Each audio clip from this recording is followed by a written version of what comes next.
Hi, I'm Christy Kulha, And I'm Thomas Papastravou. and we were partnered with the Northwestern Regional Adult Detention Center Community Corrections Work Release Program.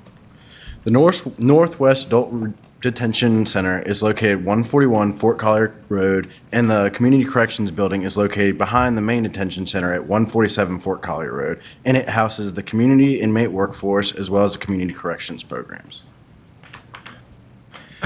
This is a video showing you why we think the community corrections program is important by a former participant of the program.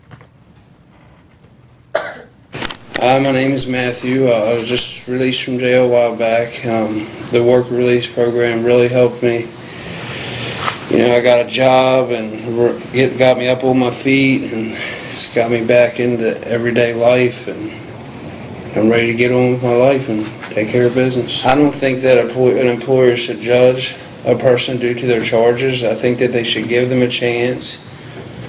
Feel their attitude out, their work ethic, their personality, and just give them a chance instead of straight shutting them down. With me having employment upon release from jail, in my opinion, helps the community because it keeps me from going back into my old bad habits and ways, and it helps that I get to pay my fines off and pay my child support and so on.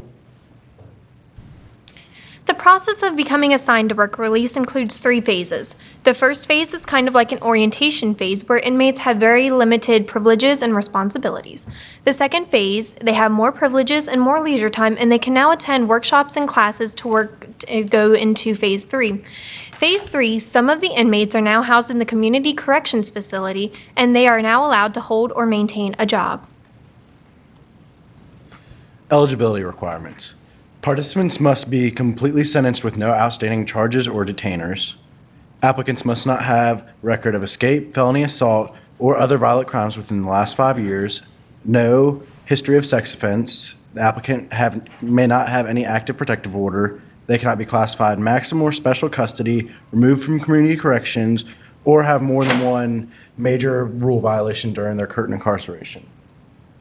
Goals of the work release program include reducing costs involved with incarceration due to participating jurisdictions, the agency, and taxpayers, fulfill court-ordered responsibilities such as child support and restitution, obtain or maintain employment, and transition back into the community with the tools needed for success. Benefits of the work release program include offenders who are released with employment from the community corrections are less likely to reoffend and go back to their old ways. When offenders contribute to their cost of incarceration, it helps them pay off their child support as well as other court costs. And inmates who are currently incarcerated and can begin working are supporting their families and paying their debts. And employers who hire from work release are hiring reliable workers who are willing to come to work every day. So, what did our project consist of? Our project had an initial goal of creating and holding an open house. But due to inclement weather and having a smaller group size, we refocused our goals. And to the right, you will see the list of everything we've completed. The first thing was we created a contact list of local area businesses. We created and conducted employer surveys. We then developed plans for an open house. We created a presentation for the open house. We then created an invitational letter to invite local area businesses to our open house. And then one of the last things we completed with our time at the NRADC was we reformatted the old orientation inmate PowerPoint for the work release program. With creating our contact list, we came up with a list of area businesses directly surrounding the community corrections department that the inmates could work at. And we got their email addresses, telephone numbers, as well as their addresses, their actual businesses. And some of the businesses we contacted were Winchester Electric Services, Southern Scrap, Shockey, Green Bay Packaging, and Grand Home Furnishing Warehouse. The next step was to create and give out the employer surveys and gauge interest in the work release program. Questions included: has your company heard of the work release program? Would your company be willing to hire nonviolent offenders? What are the minimum requirements you have for your employees? And what are any special requirements or preferences you have for your employees? We contacted around 30 local businesses and found it very difficult to speak with hiring managers. So due to a low return rate, we then refocused our goals. We developed plans for an open house next. Due to our limited time frame, we were not able to actually schedule and host the open house, but we were able to leave the NRADC staff with the tools they need to succeed in holding the open house in the near future. Our open house plans included having greeters set up at the door to hand out informative brochures, having a simple snack and drink table set up, having a table set up for a guest to receive more information on the program and also to become a part of the work release program, possibly providing a small tour, and having plenty of people around to answer any questions that guests may have.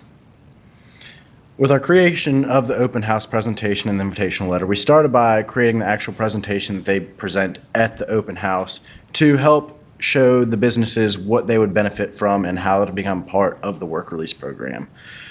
The next step to do was to create the actual invitational letter to send out to the businesses that would give us like a list of RSVP who would actually be coming, so we'd know what we'd need to have for the presentation. One of our last things we accomplished was reformatting the old PowerPoint. We added pictures and we also changed the fonts and backgrounds to make it aesthetically pleasing and also more engaging. On the next slide, you can see the before and after.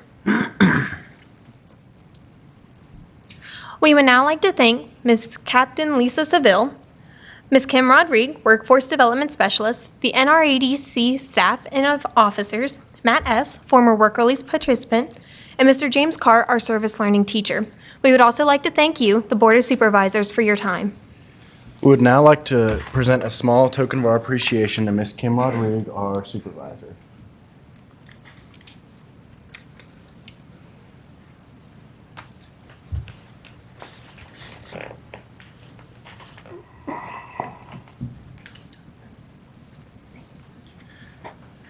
Next, we would like